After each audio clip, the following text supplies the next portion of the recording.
Now, one of the things that he brought up that I wanted to ask you about was the whole BMF situation. I think you touched on it before in previous interviews. Yeah, I talked about this. We talked about this plenty of times. Shouts to BMF, shouts to Meech to see that he's home. I know I haven't spoke to him, but I do have a relationship with him. I've talked to him a bunch of times while he was incarcerated. Through numerous mutual people, you know how this shit go. But I'm glad to see it back. I'm glad to see he made it back to his family. Now he can switch it over and make a new empire out of all the things that he's done in his past and shit like that. It seems to be doing pretty good, as they have the BMF show, which everybody loves. The story's a dope story. Me, myself, I seen the story in real time. I mean, in real time, like on planes, trains, and automobiles with these guys. Like I formed a friendship with them through the time of us all balling at one of the most golden eras in hip hop and things like that. I'm talking about all type of times. You know what I mean? From Miami to Atlanta, like these are my guys. Like you dig. And shouts to Baby Blue, R.P. Baby Blue. He's not talked about enough when they say BMF, and I do hope when they continue to do the story that they have a whole season with Baby Blue, because he definitely was the golden child of the whole BMF. Like, he could do no wrong. He went to college, graduated from college, called me when he got his first Porsche truck, said he had his initials in the floor mats and shit like that. Like, so I've seen some shit in their history, like, of what people was talking about. Like, I remember Baby Blue picking me up, and I told people the story before. I go to LA, I end up being in a hotel that was more suited for the LGBT community. If those are the proper initials, I don't never want to put nobody out there, but they said it was more suited for that. I remember Baby Blue calling, you know how we talk, yo, you gotta get out of there. I'm like, he was laughing, he pulled up in his Porsche. I don't know if that was the Porsche you talking about, but when the Porsche Cayennes was hot, it had all the turbos and shit like that. We had one too, shout out to Slicey. And he was like, yo, I'm gonna put you in one of the cribs, and until tomorrow you can go check into another hotel. So he drove me to a mansion, a retarded mansion. He was like, yo, here the keys. This is the old mansion. We got the new mansion up the block. If you need us for anything, just hit us. You're here by yourself. You can do whatever. So yeah, that's the type of magnitude of how they was playing. They had empty mansions and shit like that in LA. You heard? So, but yeah, shouts to BMF. I mean, shouts to those guys. Shouts to Blue though. Me and Blue definitely, all type of shit me and Blue been through. We did a bunch of fun nights in Miami, Atlanta, all over the country and shit like that. Shouts to Blue, man. I can't say nothing bad about him and shit like that. I mean, but everybody over there, man. We've been around, man. I tell you, that era was something to be there to see. It wasn't on Instagram. I wish we had some Instagram moments to go back and watch, because boy, balling on the highest level. I haven't seen too many people do it like that. Out in the public, outside with it, like really touching the people. Like, there's a lot of stars out here that's doing it, but it was a different type of movement. You know what I mean? Like, it's just different.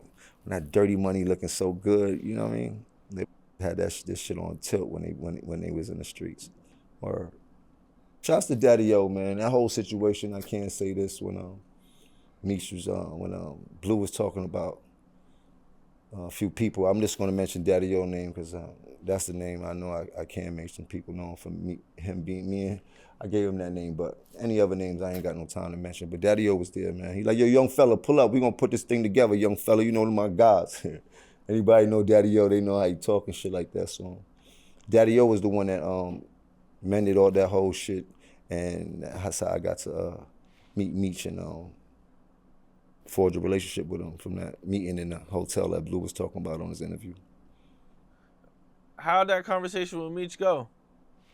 Fun. Start laughing like, you remind me of me when I was younger. Just go crazy. I'm with that type of shit. Like, it was a bunch of bosses. Like, I'm in a meeting with a real bunch of bosses. Like, you dig? Like, that really push buttons around the whole country at that time and shit like that. Like, that shit wasn't worried about nothing. I didn't have an entanglement with Meech himself. You know what I mean? It was people that was a part of BMF. Maybe, I don't know. You know what I mean? These go to popping the bottles. They go upstairs and they get their bottles and they start popping the bottle and doing all this dumbass shit that we never did. This shit, shaking the bottle, letting it squirt.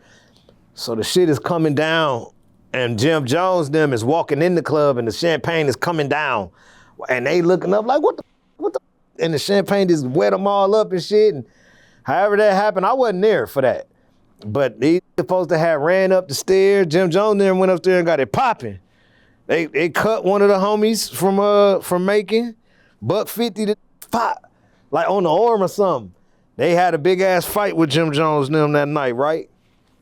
And then, so they come to the house all mad, leaking and shit, blood and shit, like, man, we just got into it with Jim Jones, them niggas and blah, blah, blah. And Meech like this, here go Meech. He was like, shit, man, I told you we wasn't going out. I told niggas. That's exactly why I said we ain't going no motherfucker way. We gonna have to fuck some up, cause you wanna go out. Them that did it the right way though, cause they had made the right phone calls, they talked to the right. They had people that knew people, or they themselves actually probably knew a little bit knew people from our side. So Ill was able to speak with his Muslim Mafia brothers that was speaking on behalf of Dipset, now Cameron actually at that point in time, because Jim Jones came to the meeting the next day. Cam just didn't come, but Capo came. But Cam didn't come to the actual meeting that we had, sat down and ate the fish and shit at the hotel like gangsters. You know what I'm saying? Bunch of niggas, big old table, Meech, all these niggas, these bosses, the Muslim Mafia bosses, Meech them. I was in that. Some of the real reputable homies was around the table and shit. We ate, broke bread, and they squashed that shit. You know what I'm saying? So, and then me and Capo have been cool ever since. You know what I'm saying? We still cool as far as I'm concerned to this day. You know, I was running around with that heavy when I first moved to Miami, matter of fact. And I remember being booked in Atlanta. Tell you how life is funny. Just after that, being booked in Atlanta, me and my man Stanks go down there.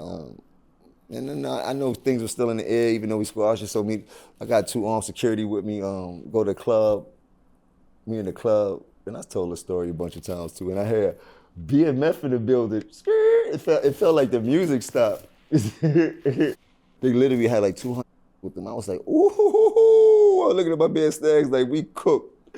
They set us up. They booked us. But Meech had booked me just come hang out and party. When his security came over, was like, yo, Meech wanna holler at you. You gotta tell your security to go home because they ain't gonna last in here. Dead face. I was like, oh, shit. Remember cashing out, telling him, yo, bro, yo, might as well go home. This shit ain't gonna work for y'all. I went over there. Meech was like, oh, Meech just went crazy. Buster was there. It was a few people was there. That was a dope night. But yeah, shit like that in that type of era, that's the type of money playing with. Like, I'm gonna just book Jim. You heard? Tell him pull up. We gonna have shit like that. So yeah. Yeah, hell of an era. Damn. Okay. All right. Well, one of the situations he also talked about, man, was the Rucker Park situation. Well, everybody know that situation. That's old school, man. You dig? I ain't talking about nobody. You know what happened that day, man. You dig? I put it in that day. That's all, man. Shouts to Gutter, man. Me and C Gutter was going back and forth for a minute. And we had got the ups on me in Hawaii. Snuffed me dumb hard in my back of my head. You know, these is diesel at the time. I wasn't even working out. I might have been a $165 wet, but I was strong. I remember that whole day. I like, yo, I don't feel right.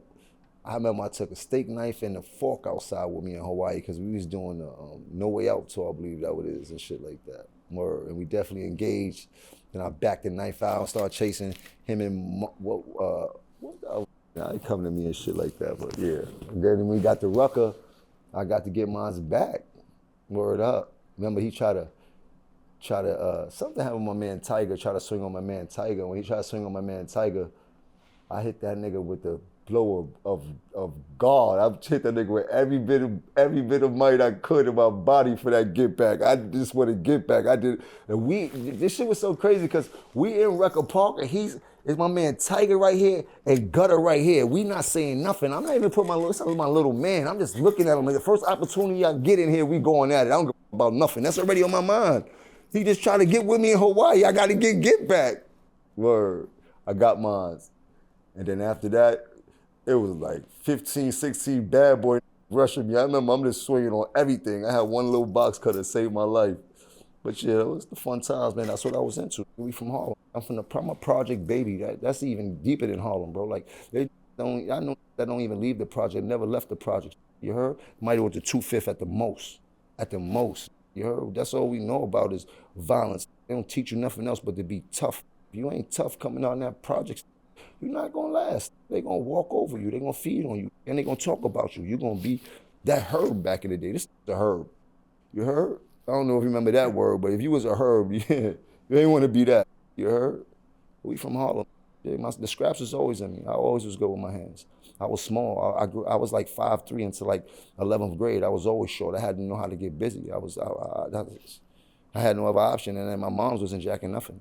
I was the only boy. My sisters were 6 years younger than me. She used to come outside when I was 5, 6 years of age when I was on the Play Street on Weeks Avenue, and fight. She stand there until I fight back. Like, we ain't going upstairs till you fight back. You bugging out. You heard? And she tell me, well, you can't beat him, go over in the corner, get something, come back and hit him in the head with something. Not to promote that, but this, I'm from the Bronx. You heard? Like, this was coming up in the Bronx. These are lessons you learn on the street. You dig? By the time I was in Harlem full time, I was already a beast.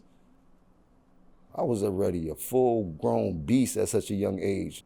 I ain't had no outside of the Bronx. I did everything in the Bronx. We was outside at age of 6, literally, on the back of buses, going up and down the Grand Concourse, going down to Harlem to go see my moms and by myself. We was different. I've been taking the train since I was the age of 9 by myself.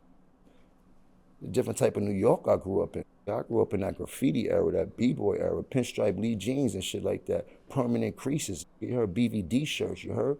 Big iron-on letters on your T-shirt. Don't play with me. I'm not from a regular era. Sheepskins with the mittens. You heard? With the hat to match. Tell them, Pone, stop playing with me. V-bomber shit, the long ones, the elephant skin shit, you heard? Stop playing. Then they had the box joint that came out, you heard? Wasn't the V-bomb, but it was the bomber, leather bomber with the hood, with the fur on it. Don't play with me. I'm from a wicked era. British Knights and all that stuff with the tassels on them. Playboys, you heard? What's up? Bally, yo, what's up? Stop playing with me. From a different type of era. You heard?